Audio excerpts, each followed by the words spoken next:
తన పుట్టినరోజు వేడుకలకు చిన్న కూతురి కుటుంబం కూడా రావాలని, రెండు కుటుంబాలతో కలిసి ఫోటో తీయించుకోవాలని అడుగుతుంది శారదాంబ. దీంతో భద్రావతి సేన ఇద్దరు ససేమిరా అంటారు. దీంతో తిండి తిప్పల మానేసి కూర్చుంటుంది శారదాంబ.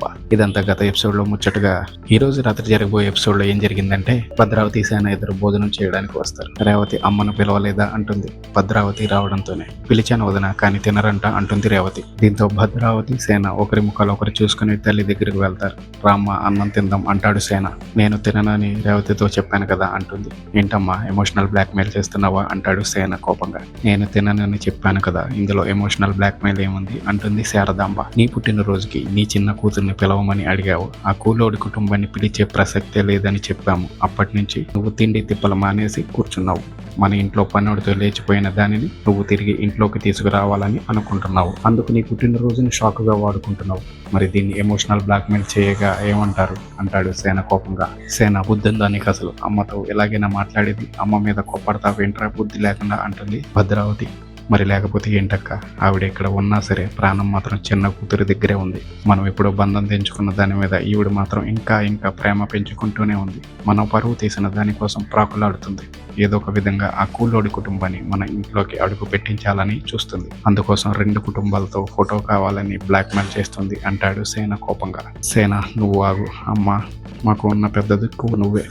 అలాంటిది నువ్వు ఎలా తిండి తిప్పులు మానేసి బాధపడుతుంటే చూడలేకపోతున్నాం. మనసుకు చాలా కష్టంగా అనిపిస్తుంది. కానీ నువ్వేమో ఎంత చెప్పినా వినిపించుకోవడం లేదు, అర్థం చేసుకోవడం లేదు. నువ్వేమో నీ పుట్టినరోజు వేడుకలలో ఆ కుటుంబం ఉండాల్సిందే అని పట్టుబడుతున్నావు. అప్పటి వరకు నువ్వు పంతం వదిలిపెట్టి తినేలా కనిపించడం లేదు అంటుంది భద్రావతి. దాంతో శారదాంబ, ఇది పంతం కాదు, బాధ. జీవితం చివరి రోజుల్లో మీ చెల్లెలి కుటుంబంతో మీరు కనీసం ఒక్కసారైనా కలిసి ఉంటే చూడాలని ఆశగా ఉంది. నా బాధను అర్థం చేసుకోకుండా మీరు పంతానికి పోతున్నారు. పర్వాలేదులే, ఈ అమ్మ ఎలా పోతే మీకెందుకు, మీ పంతాలతోనే మీరు ఉండండి, నేను ఉంటే ఉంటాను, పోతే పోతాను అంటూ బాధపడుతుంది శారదాంబ.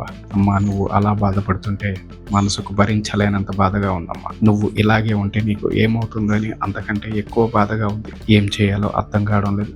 సరే ఇప్పుడేంటి, నీ పుట్టినరోజు వేడుకలలో ఆ కుటుంబం ఉండాలి. నాకు వాళ్ళను పిలవడం అస్సలు ఇష్టం లేదు, కానీ కేవలం నీ బాధ చూడలేక తప్పక ఒప్పుకుంటున్నాను అంటుంది భద్రావతి. దీంతో అందరూ ఆశ్చర్యపోతారు. అక్క ఏంటక్క నువ్వు కూడా అంటాడు సేన కోపంగా. అమ్మ సంతోషం కంటే నాకేది ముఖ్యం కాదురా సేన అంటుంది భద్రావతి. అందుకని ఆ పనోడి కుటుంబం మన కుటుంబానికి చేసిన నమ్మక ద్రోహాన్ని మర్చిపోదామా అని కోపంగా అంటాడు సేన. తప్పదురా, ఒకటి కావాలంటే ఇంకోటి చేయాల్సిందే అంటుంది భద్రావతి. నేను ఒప్పుకోనంటే ఒప్పుకోను అని కరాఖండిగా చెప్పేస్తాడు. సేన నోర్మై, ఆ రోజు నాన్నను పోగొట్టుకున్నాం, ఇప్పుడు అమ్మను పోగొట్టుకుంటామా?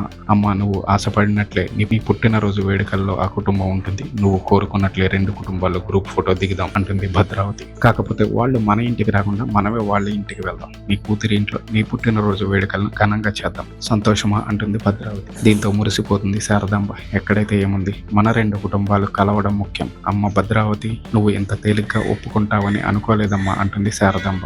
ఏం చేస్తానమ్మా, కొన్నిసార్లు ఒప్పుకోక తప్పలేదు అంటుంది భద్రావతి. సంతోషం, చాలా సంతోషం అంటూ బయటకు వెళ్ళిపోతుంది శారదాంబ. దీంతో తన చెల్లి వేదవతి గురించి వల్లి చెప్పిన మాటలు గుర్తు చేసుకుంటూ కోపంతో రగిలిపోతూ ఉంటుంది భద్రావతి.